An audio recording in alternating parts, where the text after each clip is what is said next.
अस्सलामुअलैकुम। तो आज हम करने वाले हैं फ्यूचर इंडेफिनिट टेंस और उसके जितने भी पार्ट हैं, चाहे वो पॉजिटिव हो, नेगेटिव हो, इंटेरोगेटिव हो या फिर हो W H family. As you know well कि हमने प्रीवियस वीडियो में कवर कर लिया है प्रेजेंट इंडेफिनिट और उसके सारे पार्ट्स और पास्ट इंडेफिनिट भी हम कवर कर चुके हैं एक सिंगल वीडियो में। और आज हमें कवर करना है, आज हमने क्या पढ़ना है, फ्यूचर इंडेफिनिट टेंस। डन। तो पहली चीज, फ्यूचर का मीनिंग बताइए। यानी आने वाला टाइम, बोलते हैं ना अपना टाइम आएगा, ये तो सबको ही रटा हुआ है। यस और नो, देख रहे हैं ना class 10th student, well done. ठीक है, ये सबको रटा हुआ होता है, यानी आएगा। इंडिकेट क्या किया, आएगा, आया नहीं है, आएगा।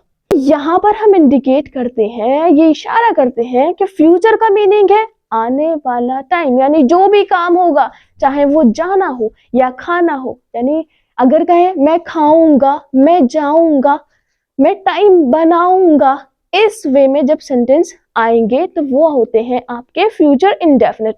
और ये मैंने लिखा है, ये लिखी है इसकी आईडी, आइडेंटिटी यानी पहचान। आइडेंटिटी यानी इट डिस्क्राइब्स एक्शन। ये क्या डिस्क्राइब करता है, ये डिस्क्राइब करता है एक्शंस यानी काम, दैट विल हैपन जो होंगे। बोला है ना, विल यानी होंगे, happen at an unspecific time in future, जो अनस्पेसिफिक टाइम में, यानी स्पेसिफिक टाइम नहीं है। आपने क्या बोला, अपना टाइम आएगा, स्पेसिफाई नहीं है कि 1 घंटे बाद या 10 दिन बाद या 1 साल बाद, अनस्पेसिफिक टाइम है।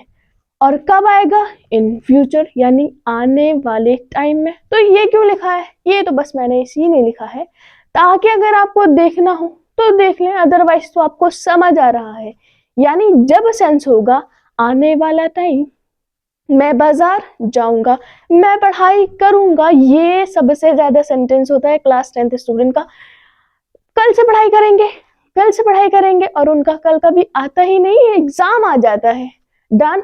तो फिर देख लेते हैं हमने क्या लिखा है, पॉजिटिव, जिसमें पॉजिटिव वे में यानी नहीं का यूज भी नहीं करना है, ना ही क्या का यूज करना है, ना ही WH यानी क्वेश्चन वर्ड का यूज करना है।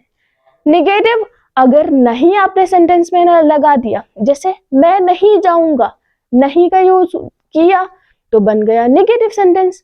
और अगर आपने शुरू में लगाया क्या, तो वो बन जाएगा इंटेरोगेटिव। जैसे क्या आप अब पढ़ना स्टार्ट करोगे। डन। तो ये मेरा है आपसे क्वेश्चन, तो शुरू में मैंने लगाया क्या, तो वो बन गया इंटेरोगेटिव।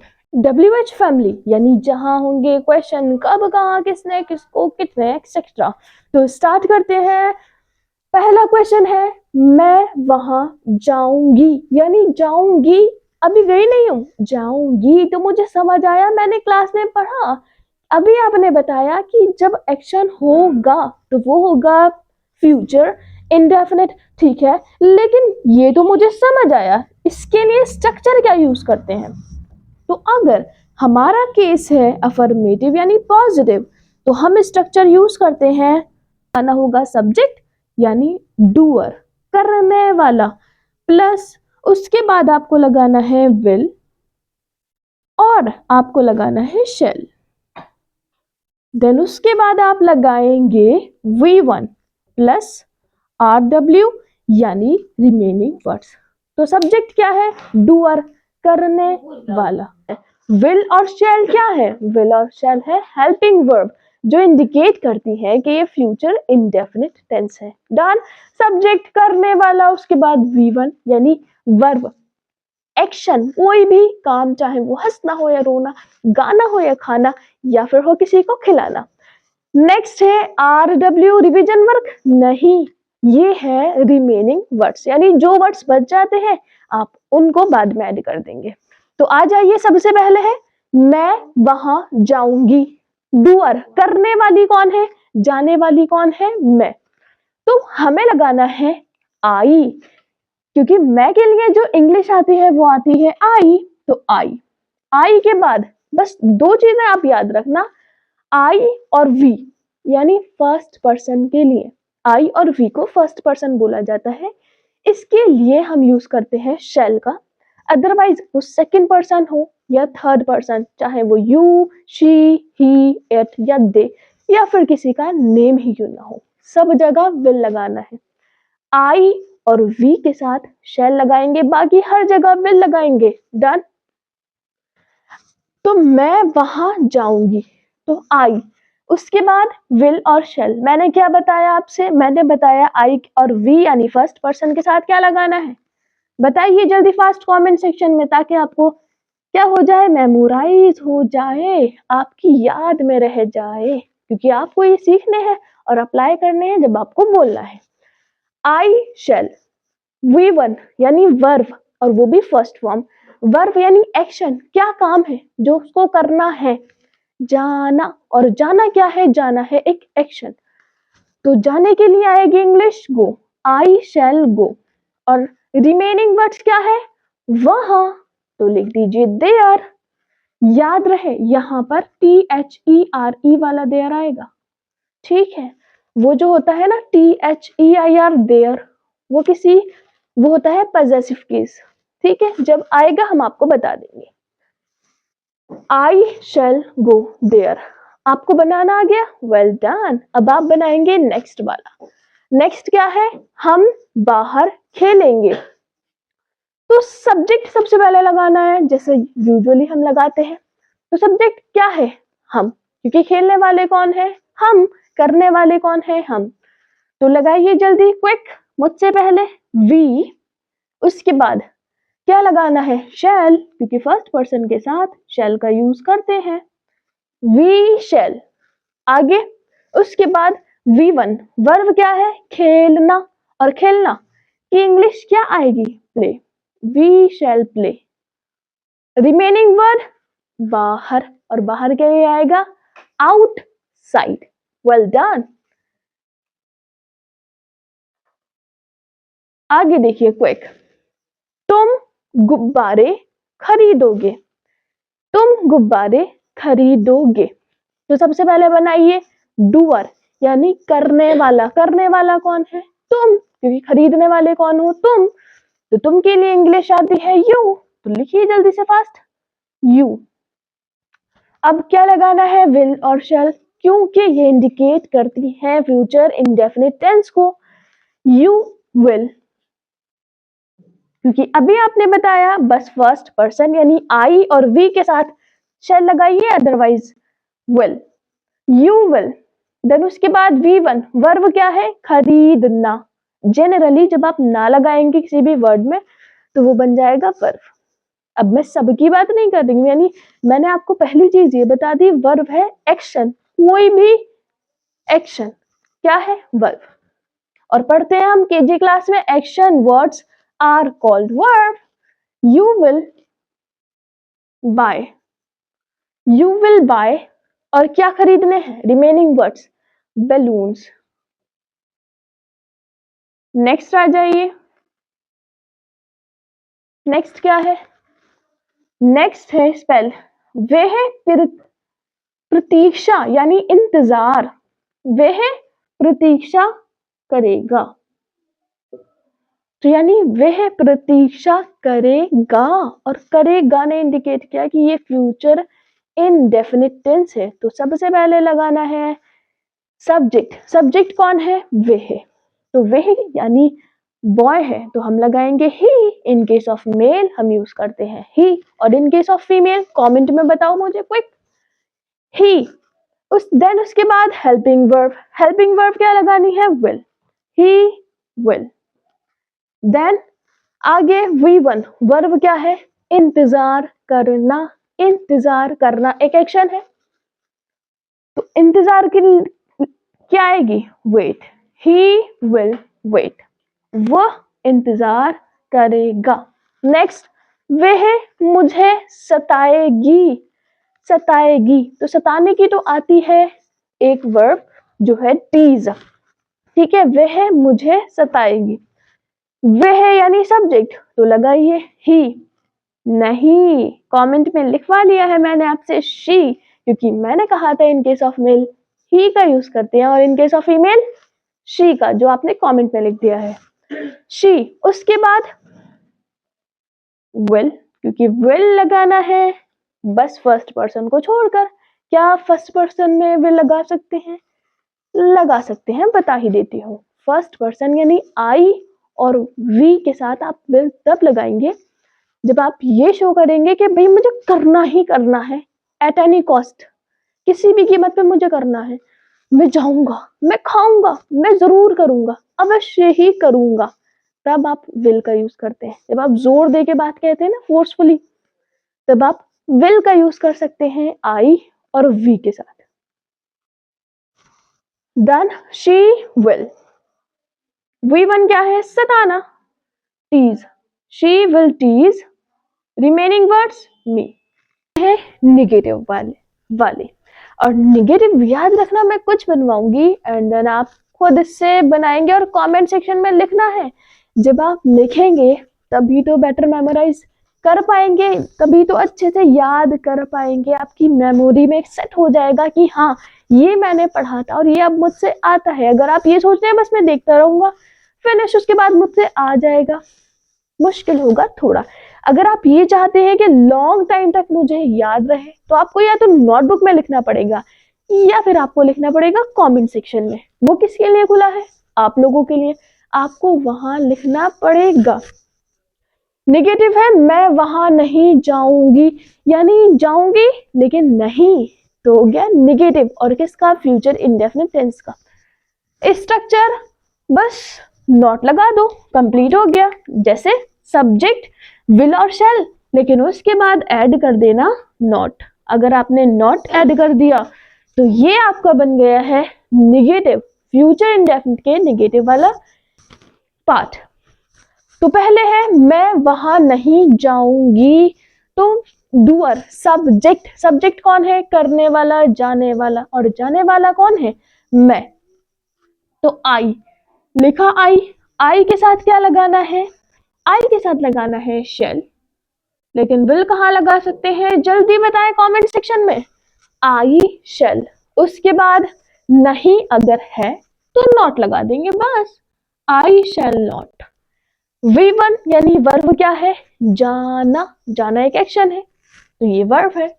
जाने के लिए इंग्लिश क्या आएगी? गो। ये तो हमें याद नहीं, रट गई है बिल्कुल। आई शैल नॉट गो। और कहा? रिमेनिंग वर्ड लिख दो, वहां, देयर। डन। अब ये सारे केस सिमिलर हैं इससे, तो ये मैं बनाऊंगी बिल्कुल भी नहीं, ये आपको लिखने हैं one by one comment section में और मुझे इसका आंसर कर देना है खुद से। अब आ जाइए इंटेरोगेटिव केस पर। इंटेरोगेटिव में क्या करना है? इंटेरोगेटिव में ये देखो, इसने बस कुछ नहीं किया, आपसे पूछा है क्या, तो आपको विल और शेल पहले रख देना है, बस बाकी सारा सेम रहेगा। विल और शेल आपने पहले रख दिया, देन उसके बाद क्या है? Subject, then not plus V1 और प्लस रिमेनिंग वर्ड। बस आपने किसको उठाया? आपने उठाया है विल और शेल यानी हेल्पिंग वर्ब को। आपने इनको फर्स्ट इंडिकेट कर दिया, आगे सिमिलर कर दिया। आ जाइए फिर, क्या तुम कल स्कूल जाओगे? क्या आप कल स्कूल जाओगे? बताओ जल्दी से, स्कूल जाओगे? नहीं जाएंगे, सर्दी बहुत है, डीएम के ऑर्डर आ गए हैं, स्कूल की छुट्टी है कल। क्या तुम कल स्कूल जाओगे? तो सबसे पहले अगर क्या है तो इंटेरोगेटिव है, और अगर इंटेरोगेटिव है तो क्या लिखना है? विल और शेल। लेकिन विल और शेल किसके ऊपर डिपेंड करता है? सब्जेक्ट पर, और सब्जेक्ट क्या है? आप। तो अब हम लगाने वाले हैं विल। क्या लगाएंगे? विल। उसके बाद है सब्जेक्ट, सब्जेक्ट क्या है? तुम, विल यू। देन उसके बाद नॉट, अगर नॉट नहीं है तो हम नॉट क्यों लगाएंगे? आगे है V1 वर्ब की फर्स्ट फॉर्म, जाना, और जाना है एक एक्शन, तो ये है वर्ब। Will you go. आगे कहा? Remaining word school, to school, will you go to school. और कब? आने वाला कल, और आने वाले कल को बोलते हैं टुमारो। क्या बोलते हैं? टुमारो। अब आप मुझे बताएंगे गुजरे हुए कल को क्या लिखते हैं, क्या बोला जाता है? कमेंट सेक्शन में बताओ जल्दी से, गुजरे हुए कल को क्या लिखा जाता है और कैसे प्रोनाउंस किया जाता है। ठीक है, आगे आ जाइए। क्या माँ खाना देर से बनाएगी? तो यहाँ क्या लिखना है? फिर से वही विल, क्योंकि क्या है सब्जेक्ट, सब्जेक्ट कौन है? माँ। विल मदर, मदर है सब्जेक्ट, बनाने वाली। तो सबसे पहले हेल्पिंग वर्ब, देन सब्जेक्ट, फिर उसके बाद अगर नॉट है तो लगाना है और अगर नहीं है तो स्किप कर देना है। V1 और remaining word. Will mother, then verb क्या है? बनाना, और बनाने क्या आएगी? कुक। विल मदर कुक, और क्या बनाना है? Food. Will mother cook the food let. Will mother cook the food let. आगे बताइए, ये क्या है? क्या अमन बाहर टहलने जाएगा? तो यहां पर फिर से वही क्या देखना पड़ेगा? सब्जेक्ट, और सब्जेक्ट कौन है? डूअर, यानी करने वाला, और यहाँ करने वाला कौन है? अमन। तो लगाएंगे विल। विल अमन, विल अमन टहलने जाना, टहलने की इंग्लिश आएगी वॉक। क्या आएगा? Will Aman walk, will Aman walk, और कहाँ रिमेनिंग वर्ड है? आउट साइड, यानी बाहर। लास्ट है, क्या शीला अब नहीं गाएगी? क्या शीला अब नहीं गाएगी? ये आ गया निगेटिव, यानी इंटेरोगेटिव में जहां हमें नॉट का यूज करना होगा। तो क्या शीला अब नहीं गाएगी? तो कौन है गाने वाली? शीला। तो शीला है सब्जेक्ट, और विल लगाएंगे यहाँ पर, क्योंकि यहाँ पर जो सब्जेक्ट है वो है शीला। विल शीला। देन उसके बाद किसका यूज करना है? नॉट का, क्योंकि नॉट यहाँ है, तो यहाँ हमें यूज करना है नॉट का। विल शीला नॉट सिंग, और कब? अब के लिए लिखेंगे now. Will Sheela not sing now? क्या शीला अब नहीं गाएगी? लास्ट क्वेश्चन है, क्या अब आप इसे अच्छे से बनाएंगे? ये मेरा क्वेश्चन आपसे है, क्या अब आप इसे अच्छे से बनाएंगे? तो बनाइए फिर और लिखिए कमेंट सेक्शन में। ये कंपलसरी है, ये आपको है बनाना। कहाँ बनाना है? कमेंट सेक्शन में टाइप करना है और डाल देना है, मेरे पास आ जाएगा तो मैं रीड कर लूंगी। डन। तो ये है WH फैमिली के कुछ सेंटेंसेस जो आपको बनाने हैं, लेकिन इससे पहले किसका यूज करना है स्ट्रक्चर का? वो तो बहुत ही ज्यादा सिंपल है जो हमने देख लिया, लेकिन यहाँ क्या है? अब वह अब क्या खाएगा? क्या अगर बीच में आया क्या, तो इट मीन्स ये WH फैमिली का है। अगर शुरू में आएगा क्या तो वो है इंटेरोगेटिव, लेकिन कब, कहाँ, क्यों, किसने, किसको, कितने एक्सेट्रा अगर इस टाइप के वर्ड आए तो वो है आपका WH फैमिली। तो कंफ्यूज नहीं होना है। देन वह अब क्या खाएगा? तो यहाँ पर आपको सबसे पहले लिखना पड़ता है क्वेश्चन वर्ड, यानी जो भी क्वेश्चन वर्ड है वो चाहे कब हो, कहाँ हो, क्यों हो। देन उसके बाद आपको हेल्पिंग वर्ब का यूज करना है, यानी विल और या फिर शैल का, डिपेंडिंग अपॉन सब्जेक्ट। देन उसके बाद सब्जेक्ट आएगा, उसके बाद आप not V1 plus remaining words. बस मैंने कुछ भी नहीं किया है, जो मैंने वहां किया था वही यहाँ पे कर दिया, बस किसको ऐड कर दिया? क्वेश्चन वर्ड को। ये सारा देखो ना, अब ये इंटेरोगेटिव नजर आ रहा है सबको? Well done. तो बस यहाँ पर मैंने ऐड किया है क्वेश्चन वर्ड, तो यहाँ पर भी मैंने क्वेश्चन वर्ड लगा दिया। तो आ जाइए, इसको रटने की नीड ही नहीं है, बस समझ आ गया मैं कैसे अप्लाई करना है सेंटेंस बनाते टाइम। वह अब क्या खाएगा, तो यानी क्या बीच में आया है, तो इसके लिए इंग्लिश आएगी व्हाट। डन। उसके बाद विल और शैल, लेकिन विल और शैल किस चीज पे डिपेंड करती है? सब्जेक्ट पर। सब्जेक्ट क्या है? वह। तो वह इन केस ऑफ मेल क्या लेते हैं? ही। व्हाट विल, क्योंकि फर्स्ट पर्सन के साथ ही सिर्फ लगाना है shall, अदरवाइज सबके साथ will का यूज करना है।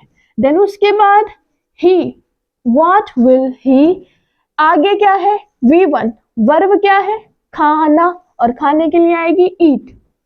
रिमेनिंग वर्ड्स अब, और अब के लिए इंग्लिश आएगी नाउ। दूसरा, तुम्हें कल कौन पढ़ाएगा, तो कौन के लिए क्या इंग्लिश आएगी, क्योंकि सबसे पहले क्या लेना है क्वेश्चन वर्ड हु, देन उसके बाद विल। अब यहां पर पूछा है कौन पढ़ाएगा तुम्हें, तो एक चीज ये याद रखना, यहाँ पर जो यू है, जो सब ये जो यू है, तो यू ऑब्जेक्ट है। अगर आपको ये सीखना है ना सब्जेक्ट क्या है, पॉजेसिव केस क्या है, या फिर ऑब्जेक्ट क्या है, तो कमेंट में लिख देना, मैं इसको बता दूंगी।